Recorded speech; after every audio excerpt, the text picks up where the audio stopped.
Hello. Welcome to Learn All-in-One Academy. You're about to see the question. To succeed, please make sure you try it on your own first. Pause the video. Write down your answer on a piece of paper. Then play the video again to check your answer. This method will help you understand the topic better and strengthen your learning. The question is coming up in the next slide. Good luck.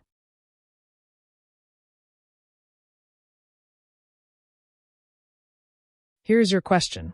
Find the value of b if b plus 60 plus 75 equals 180. Now it's time to pause the video and give it a try.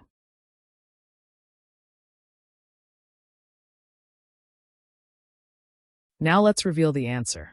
We know b plus 60 plus 75 is equal to 180. So, b equals 180 minus 60 minus 75. b equals 45. Final answer. b equals 45.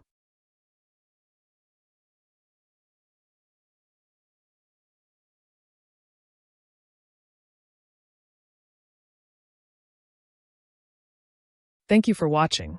See you in another video with a different question. Question-wise learning is the best. And remember, practice makes perfect.